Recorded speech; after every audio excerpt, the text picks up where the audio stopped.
Hello నమస్తే, నేను బాలు. మీరు వింటున్నారు MaruTiTalkies.com వాయిస్ మూవీ రివ్యూ. నటుడిగా తనికెళ్ల భరణి మనందరికీ సుపరిచితమే, కానీ చాలామందికి పెద్దగా పరిచయం లేని కోణం ఆయన రచయిత కావటం.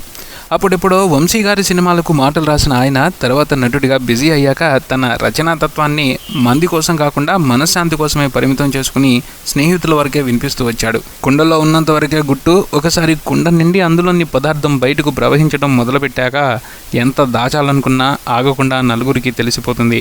ఇప్పుడు భరణి గారి విషయంలో మిథునం సినిమాకు సంబంధించి అదే జరుగుతుంది. సినీ పరిశ్రమలో సుదీర్ఘ ప్రస్థానాన్ని కొనసాగిస్తున్న భరణి ఇప్పుడు కూడా బోలెడంత బిజీగా ఉన్న నటుడు. కావాలనుకుంటే కళ్ళు మూసుకుని ఇదే జీవితాన్ని సుఖంగా లాగేసేయవచ్చు. కానీ ఆయనలో అంతర్గతంగా మంచి ఆలోచనలతో ఉన్న రచయిత, అనుభవం మలిచిన దర్శకుడు ఓ పట్టాన ఆయన్ని నిద్రపోనిచ్చినట్టు లేరు.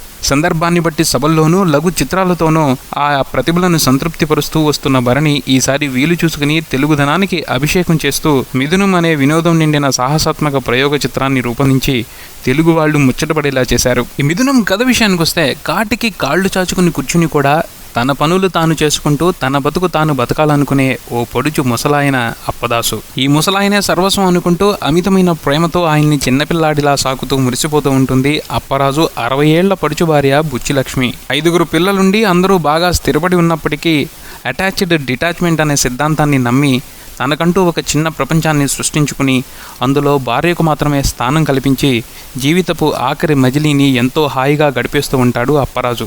ఆ క్రమంలో ఈ వృద్ధ దంపతుల జీవితంతో అన్యోన్యత, ఆప్యాయత, ప్రేమ వంటి మహోత్కృష్టమైన మానవ సంబంధాలు ఎలా పెనవేసుకున్నాయో, వాటిలో ఉన్న ఆనందం ఎంతో ఈ సినిమా మనకు చూపిస్తుంది. ఈ సినిమా విశ్లేషణ విషయానికి వస్తే, మిథునం మనసుకు హత్తుకునే ఒక అందమైన దృశ్య కావ్యం. ఈ సినిమాకు సంబంధించి తొలి సింహభాగ ప్రశంసలు దర్శక రచయిత తనికెళ్ల భరణి గారికి దక్కాలి. మిగిలినవి బాలు గారికి, లక్ష్మి గారికి చెందుతాయి. ఎందుకంటే ఇలాంటి కథా వస్తువు కథగానే ఎక్కువ హిట్ అవుతుంది. సినిమాగా గట్టెక్కడం చాలా కష్టం. ముందు అసలు ముసలోళ్ల ప్రేమ కథ అనే పాయింట్ వినగానే కిలోమీటర్ల దూరం పారిపోయే సినిమా వాళ్లే ఎక్కువ. అలాంటిది ఎక్కడో చదివిన 25 పేజీల కథ నచ్చి సాహసంతో సినిమా తీయాలని సంకల్పించుకుని కష్టమో నష్టమో సినిమాను తీసి చూపించినందుకు భరణి గారిని శబాష్ అని మెచ్చుకుని తీరాల్సిందే. కథ విషయానికి వస్తే, ముసలోళ్ల ప్రేమ కథ ఇందులో చూడటానికి ఏముంటుంది? అందులోనూ భరణి గారు గతంలో సిరా గిరా అంటూ అర్థం కాని రీతిలో క్లాసులు పీకాడు. ఈ సినిమాలో కూడా మహా అయితే పిల్లలు వదిలేసిన తల్లిదండ్రులు పడే బాధో, పెద్దలతో పిల్లలు ఎలా ఉండాలనో ఎలా ఉండకూడదనో క్లాసులు పీకుంటాడు అని అనుకుంటే పప్పులో కాలేసినట్టే. ఎందుకంటే అలాంటి విషయాలకు ఈ సినిమాలో అసలు చోటే లేదు.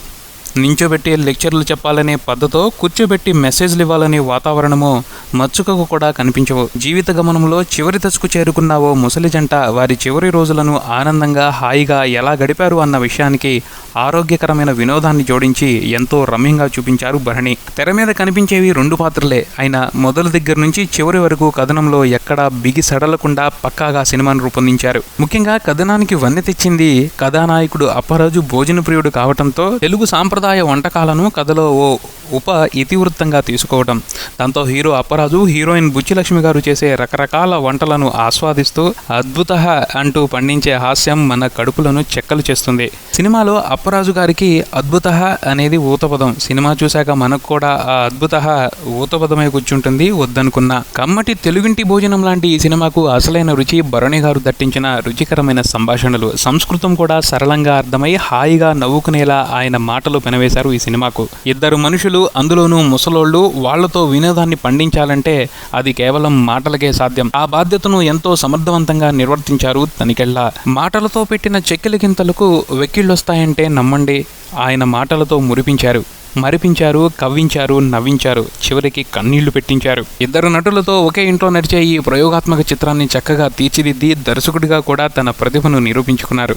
భరణి గారి తర్వాత చెప్పుకోవాల్సింది బాలు గారు, లక్ష్మి గారుల గురించి. వాళ్ళిద్దరూ ఈ పాత్రల్లో ఎంతగా లీనమయ్యారంటే ఆ పాత్రలతో మనం కూడా కనెక్ట్ అయిపోతాం. ఆపై వాళ్ళు నవ్వుతుంటే నవ్వుతాం, బాధపడుతుంటే బాధపడతాం, ఆనందపడితే ఆనందపడతాం. అంతలా వాళ్ళిద్దరూ ఎంతో సహజంగా నటనలో జీవించి మెప్పించారు. ఈ సినిమా అణువణువున హాస్యం, చిలిపితనం, ఆనందం అన్నిటికీ మించి అచ్చతెనుగు కమ్మదనం కనిపిస్తుంది. వీటన్నింటినీ చూసుకుంటూ ఇది నా తెలుగు సినిమా అని గర్వపడేంత గొప్పతనాన్ని కలిగిస్తుంది ఈ సినిమా. ఇంత ప్రత్యేకమైన ఈ సినిమా గురించి ఒక్క మాటలో చెప్పాలంటే ఆహా, ఈ మిథునం అద్భుత.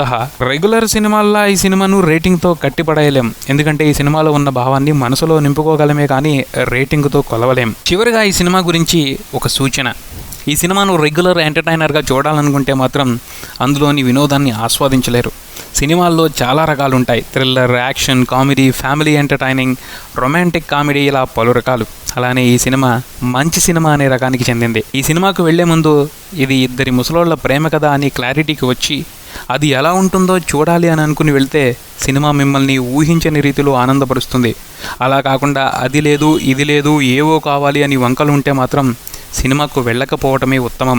ఓకే ఫ్రెండ్స్, ఇది మిథునం సినిమాకి సంబంధించిన రివ్యూ. మరో రివ్యూతో మళ్ళీ కలుద్దాం. అంతవరకు సెలవు. Good day, bye.